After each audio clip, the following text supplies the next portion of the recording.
Hello, everybody. Welcome to Bible in a Year, Day 170. We're going to be reading Ecclesiastes chapters 3, 4, and 5, and 2 Corinthians chapter 9. That was my daughter. That was the main person. Ecclesiastes.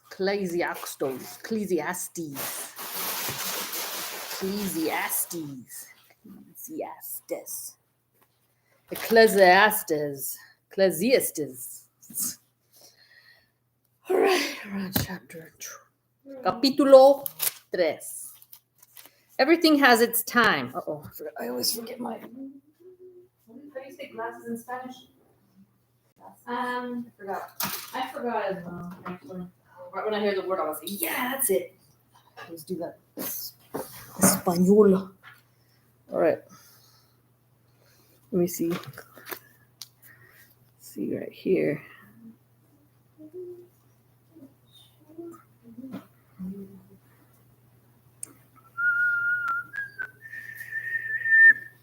I didn't know that one. Anteojos. Yeah, I didn't know that one. I thought I knew it. Okay, I guess I didn't. Anteojos. All right. Ecclesiastes. How do you say Ecclesiastes in Spanish? Ecclesiastes. I don't know. Capítulo 3. Everything has its time. To everything there is a season. Oh, this is a good one. To everything there is a season. A time for every purpose under heaven. A time to be born and a time to die, a time to plant and a time to pluck what is planted, a time to kill and a time to heal. A time to kill? Okay. A time to kill and a time to heal, a time to break down and a time to build up, a time to weep and a time to laugh, a time to mourn and a time to dance, a time to cast away stones and a time to gather stones, a time to embrace and a time to refrain from embracing, a time to gain and a time to lose, a time to keep and a time to throw away, a time to tear and a time to sow, a time to keep silence and a time to speak, a time to love and a time to hate, a time of war and a time of peace. The God-given task. The God-given task. What profit has the worker from that in which he labors? I have seen the God-given task with which the sons of men are to be occupied.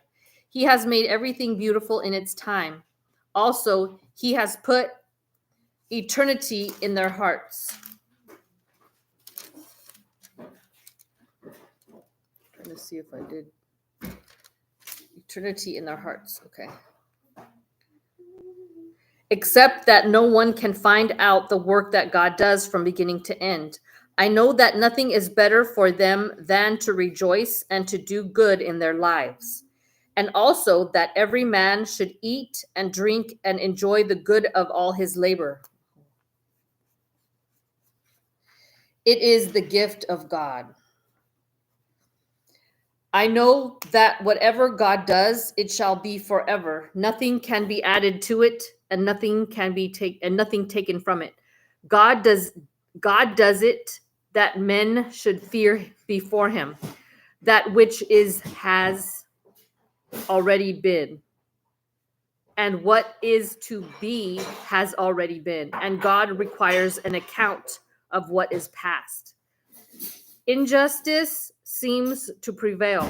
Moreover, I saw under the sun, in the place of judgment, wickedness was there, and in the place of righteousness, iniquity was there.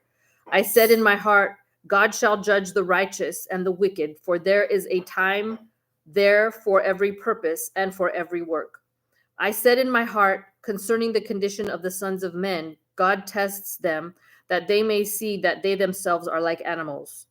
For what happens to the sons of men also happens to animals. One thing befalls them. As one dies, so dies the other. Surely they all have one breath. Man has no advantage over animals, for all is vanity. All go to one place, all are from the dust, and all return to dust. Who knows the spirit of the sons of men, which goes upward, and the spirit of the animal, which goes down to the earth? So I perceived that nothing is better than that a man should rejoice in his own works, for that is his heritage. For who can bring him to see what will happen after him? Then I returned and considered all the oppression that is done under the sun. And look, the tears of the oppressed, but they have no comforter.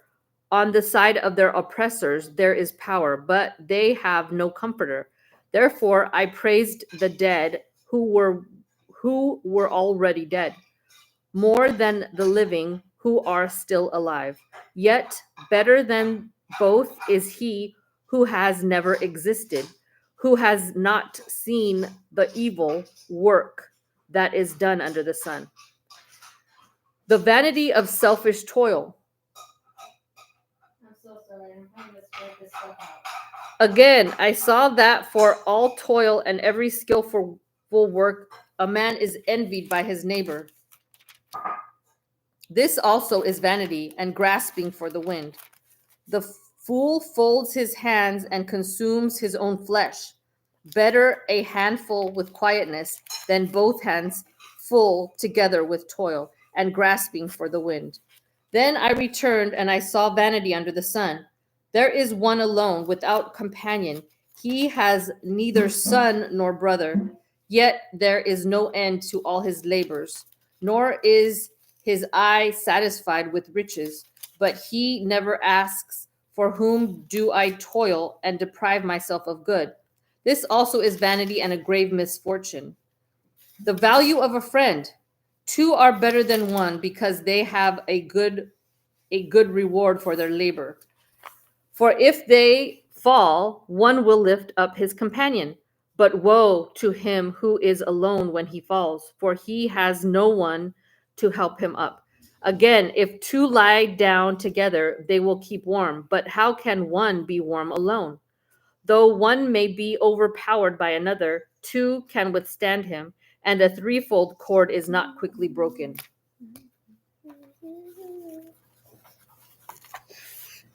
Popularity passes away.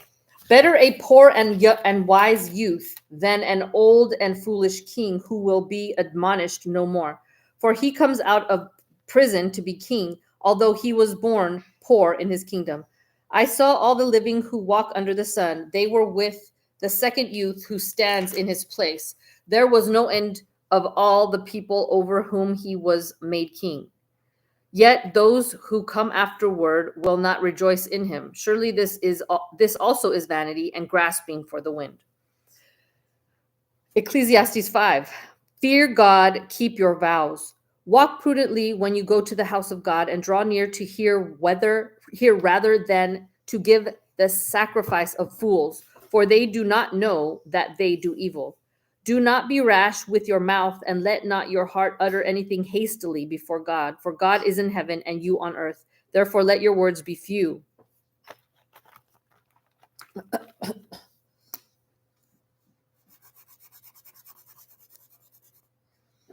For a dream comes through much activity, and a fool's voice is known by his many words. When you make a vow to God, do not delay to pay it, for he has no pleasure in fools. Pay what you have vowed. Better not to vow than to vow and not pay. Do not let your mouth cause your flesh to sin, nor say before the messenger of God that it was an error. Why should God be angry at your excuse and destroy the work of your hands? For in the multitude of dreams and many words there is also vanity, but fear God. The vanity of gain and honor. If you see the oppression of the poor and the violent perversion of justice and righteousness in a province, do not marvel at the matter, for high official watches over high official, and higher officials are over them. Moreover, the profit of the land is for all. Even the king is served from the field. He who loves silver will not be satisfied with silver, nor he who loves abundance will increase. This also is vanity. When goods increase, they increase who eat them. So what profit have the owners except to see them with their eyes? The sleep of a laboring man is sweet, whether he eats little or much, but the abundance of the rich will not permit him to sleep. There is a severe evil which I have seen under the sun, riches kept for their owner to his hurt. But those riches perish through misfortune. When he begets a son, there is nothing in his hand. As he came from his mother's womb naked, shall he return, to go as he came, and he shall take nothing from his labor, which he may carry away in his hand. And he came as he came from his mother's womb naked. Shall he return to go as he came, and he shall take nothing from his labor, which he may carry away in his hand. I like that. So people always try to pile up crap, and then you don't take it to heaven. You just go naked. You come naked and you go naked. So what's the point? Okay. And this also is a severe evil. Just exactly as he came, so shall he go. And what profit has he who has labored for the wind? Oh, that's a good one. Just exactly. So shall he go.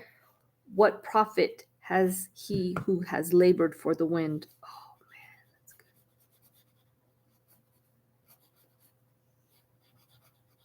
For the wind. He labored for the wind. Nothing.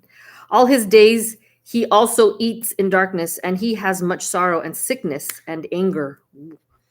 Here is what I have seen. It is good and fitting for one to eat and drink and to enjoy the good of all his labor in which he toils under the sun all the days of his life, which God gives him, for it is his heritage. As for every man to whom God has given riches and wealth and given him power to eat of it, to receive his heritage and rejoice in his labor, this is the gift of God. For he will not dwell unduly on the days of his life, because God keeps him busy with the joy of his heart. Ecclesiastes 6. There is an evil which I have seen under the sun. You're not supposed to read that. Oh, I thought I was going to do 2 Corinthians 9. 4, 5, and 6. It was 3, 4, and 5? Is that what it was? Oh, yeah, you're 3, right. 4, and 5, and then Okay, 2 Corinthians 9. 9. Capítulo 9. 9. Not nieve, 9. No, I'm talking to myself. Acts, Romans, 1st and 2nd Corinthians, Galatians, 2 Corinthians, capítulo 9.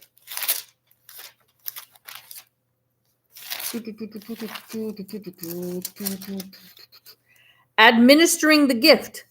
Now concerning the ministering to the saints, it is superfluous for me to write to you, for I know your willingness, about which I boast of you to the Macedonians, that Achaia was ready a year ago, and your zeal has stirred up the majority. Yet I have sent the brethren, lest our boasting of you should be in vain in this respect, that, as I said, you may be ready, lest if some Macedonians come with me and find you unprepared, we, not to mention you, should be ashamed of this confident boasting.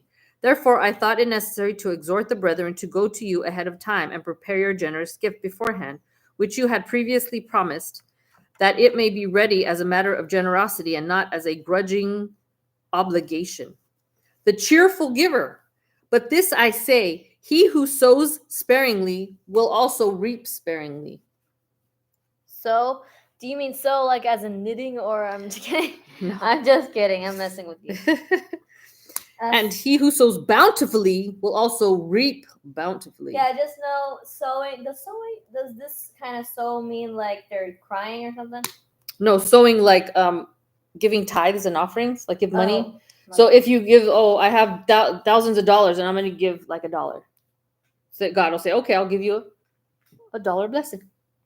But if you say, I have $50 and I'll give 10, God will say, okay, I'm going to give you 40. They'll give you like, if you're a cheap ace, God's going to be a cheap ace to you. But if you're generous, and God say, you're generous, so I'm going to be generous back to you, give you more blessings. So I'd give him $1 million.